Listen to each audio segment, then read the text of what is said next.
Hey guys, Adam here for CrossFit Closer with Conversation with Coach. Today we're going to talk about another very important movement that we use every day in our lives. You guessed it, the deadlift. So the deadlift, in my opinion, is inaptly named. It's something that scares people away. Why call it the deadlift? I know it's a little cheesy, but I prefer what's called maybe the life lift. Really all this is how we pick something up off the floor.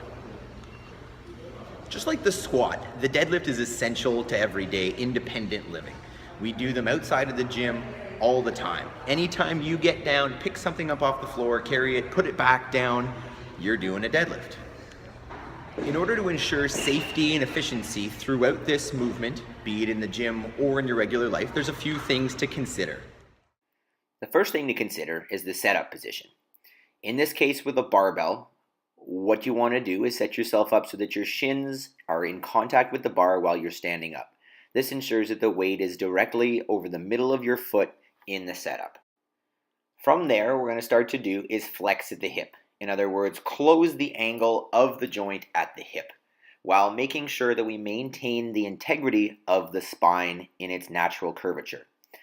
Once that's established, we'll bend at the knees slightly, just to the point where you can reach the hands onto the bar.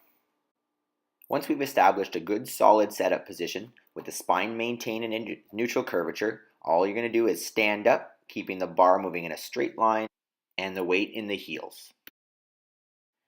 In order to then return the weight to the floor, what you're going to do is retreat the hips backwards till the weight is way back in the heels. Then the knees are going to bend slightly till the weight touches the floor, all the while maintaining that neutral spine. From there, you can repeat that process for as many reps as you'd like.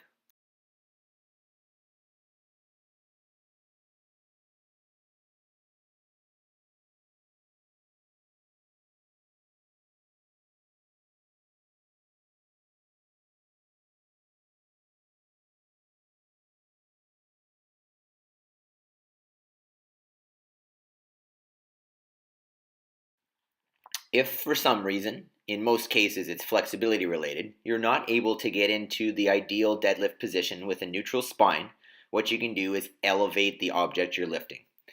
What we've done here is place some bumper plates on the floor, which brings the bar up a few inches.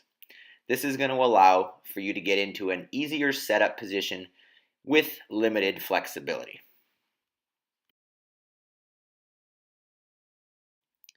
From there, the movement is the exact same as before, just in this case, the floor is elevated.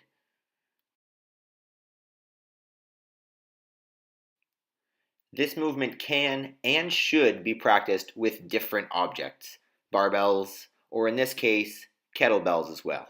Here is one kettlebell, which you would lift from between the legs,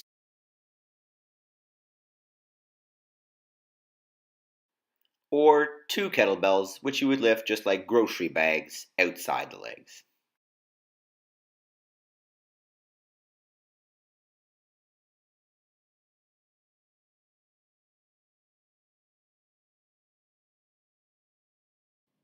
Just like the single kettlebell, this can also be performed with a dumbbell if you don't have a kettlebell.